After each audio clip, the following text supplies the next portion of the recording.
आदित्य, हम ये क्या सुन रहे हैं? क्या मंगल सच कह रही है? जवाब दो आदित्य। अब आप चुप क्यों हो गए अदिति?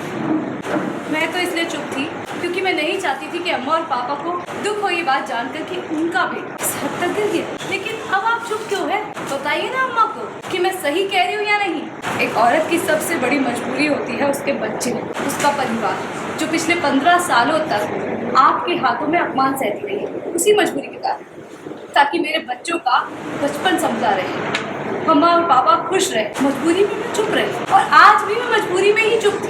मजबूरी में ही काम करने निकली क्योंकि अगर बच्चों की स्कूल की फीस नहीं जाती तो उनका स्कूल से नाम कट जाता। पापा की पेंशन के पैसे मैं इस्तेमाल नहीं करना चाहती थी क्योंकि वो उनकी अपनी ज़रूरत के लिए, इसलिए मजबूरी में नौकरी करने निकली। हलवाई की नौकरी मिली तो कर ली क्योंकि आपने कोई चारा नहीं छोड़ा था मेरे पास। अब आया समझ मेरी मजबूरी क्या थी। और क्या क्या कहा आपने? मैंने शौक पाले। शौक तो आपने पाले हैं अक्षत के पापा। वाह मंगल, यही तो कला है ना तुम्हारी। हमेशा मान लो जब भी तुम पे सवाल हो तुम सारा ब्लेम उठा के आदत पे डाल देती। हमेशा यही कर दुनिया के सामने ऐसे दिखाती हो कि सारी गलती आदत की है और तुम कहीं की महान देवी हो रहा है।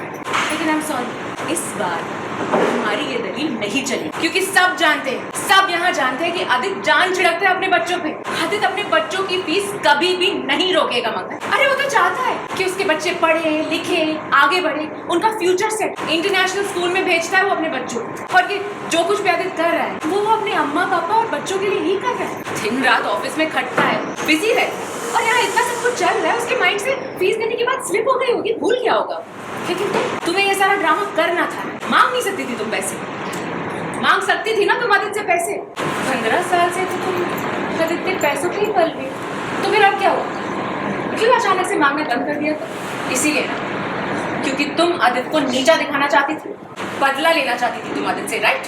आपको यहाँ आए 2 दिन हुए नहीं तो मेरे 15 सालों का लेखा जोखा खोल कर बैठ गई। आपको कुछ पता नहीं, 15 साल मैं पैसे कमाए नहीं, लेकिन जो खर्चा मिलता था मुझे वो मैंने इस घर इस परिवार पर नहीं खर्चा, खुद को खर्चा, क्योंकि मैं पत्नी थी, हक था मेरा। भीख में नहीं मिले थे मुझे पैसे, जैसे कि आज आप पत्नी हैं, इनके दिए हुए खर्चे का ही राशन इस्तेमाल कर रही हैं ना, इनके बनाए हुए इस घर में रह रही हैं आप। हालांकि आपकी तो शादी भी नहीं। मंगल, इधर उधर की बातें करना बंद कर। अगर बच्चों के स्कूल से नाम कटने की नौबत आ गई तो तुमने मुझे बताया क्यों? पापा की दवाइयाँ खत्म हो गई तो मुझसे पैसे क्यों नहीं लिए तुमने? घर का हिसाब बताना तुम्हारा काम है, मेरा नहीं। तुझी सी नौकरी जाकर कर ली तुमने, वो हो गया तुमसे।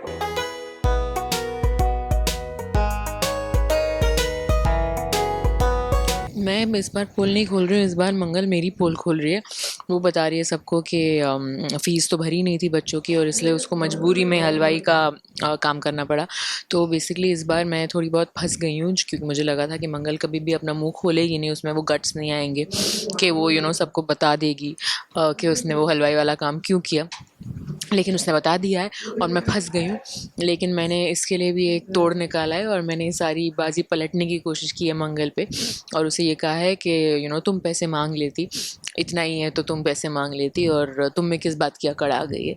तो अभी तो वही गिव एंड टेक चल रहा है और झगड़े अच्छे खासे चल रहे हैं। अब देखते हैं आगे नेक्स्ट क्या होता है। राज तो नहीं कर रही थी वो तो बेचारी, वो तो बस पैसे, आई डोंट थिंक मंगल तो अपने आप पे पैसे खर्च भी नहीं कर रही थी।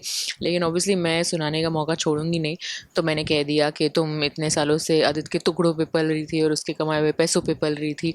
तो बहुत कुछ सुनाया है मैंने क्योंकि मुझे एक एक्सक्यूज़ मिला है। बट कहीं ना कहीं सौम्या को भी अंदर से तो पता ही है कि जो भी मंगल ने किया उसने बच्चों को स्कूल से निकालने से रोकने के लिए किया।